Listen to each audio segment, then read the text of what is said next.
Okay students, तो आज का हमारा टॉपिक है ऑर्डर ऑफ मैग्नीट्यूड। एक्चुअल में तो ये +1 का टॉपिक है फिजिक्स का, ठीक है। लेकिन ये सी टेट, पी टेट या स्टेट टेट आता है, या कोई भी कम्पिटिटिव एग्जाम आता है उसमें पूछ लिया जाता है। फिजिक्स का टॉपिक है, बहुत इंपॉर्टेंट टॉपिक है। टॉपिक का नाम है ऑर्डर ऑफ मैग्नीट्यूड। लेकिन order of magnitude find out करने से पहले आपको साइंटिफिक फॉर्म पता होनी चाहिए कि किसी चीज की साइंटिफिक फॉर्म क्या होती है। साइंटिफिक फॉर्म की जनरल टर्म होती है, लाइक हमारे पास एक एन टर्म है, उसको हम लिख सकते हैं एन इंटू एक्स, 10 की पावर एक्स की फॉर्म में। अब यहाँ पे एन क्या होगा? एन जो हमारा नंबर है वो हमेशा 0.5 से लेके 5 के बीच में रहेगा। क्लियर? 5 आ सकता है या 5 के बीच में नंबर रह सकता है। क्लियर? जिस तरह से हमारे पास एक क्वेश्चन है, हमारे पास उसने दिया हुआ है कि फॉर एग्जाम्पल 8 का हमें order of magnitude find out करने के लिए अगर बोला जाता है तो हमें इसे किस तरह से लिखना है? हमें इसे n इंटू 10⁻⁻x की फॉर्म में लिखना है। क्लियर? हमारा जो 8 नंबर है ये 0.5 से लेके, ठीक है, 0.5 से लेके 5 तक हो सकता है। दैट मीन्स इस नंबर को हम 8 तो छोड़ नहीं सकते, एज इट इज 8 तो रहने नहीं दे सकते। हम क्या करेंगे, इसको बना देंगे 0.8।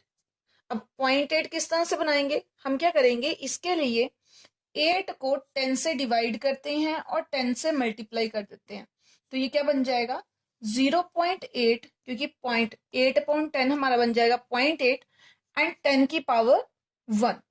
तो ये जो 1 है, ये जो x होता है, यही एक्चुअल में हमारा ऑर्डर होता है। दैट मीन्स इस क्वेश्चन में इसका ऑर्डर कितना आ गया है? 1 आ गया। क्लियर? इसी तरह का एक और क्वेश्चन लेते हैं। 52 52 को मैं क्या लिख सकती हूँ? 5.2 लिख सकती हूँ।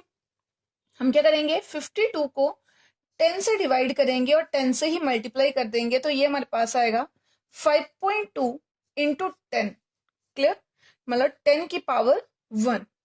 दैट मीन्स इसका जो मैग्नीट्यूड है वो आ गया 1। अब इस क्वेश्चन को ध्यान से देखेंगे, बहुत ध्यान से देखेंगे। ये हमारे पास ऑर्डर आ गया 1, लेकिन ये गलत है। ठीक है, इस तरह से अगर सॉल्व करें दैट मीन्स गलत है। क्यों गलत है इसको भी देखेंगे ध्यान से, बहुत ध्यान से। ये जो 5.2 नंबर आ रहा है, ये नंबर हमारा ग्रेटर देन आ गया है 5 के। ठीक है, नेक्स्ट हम एग्जांपल ले रहे हैं, ये वाला। हम क्या करेंगे, इसमें पॉइंट लगाएंगे यहाँ पे, क्योंकि हमें पता है अगर हम 9.9 लगाएंगे फिर तो ये नंबर बड़ा आ जाएगा 5 से, तो यहाँ पे पॉइंट लगाएंगे। ऑटोमेटिकली हमने 5 डिजिट छोड़ के पॉइंट लगाया है, इसलिए यहाँ पे आएगा 10 की पावर 5 और इसका ऑर्डर क्या आ जाएगा? 5। क्लियर?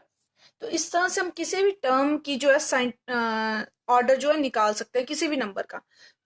अब एक क्वेश्चन लेते हैं, जिस तरह से हमारे पास मान लो आ जाता है 1001।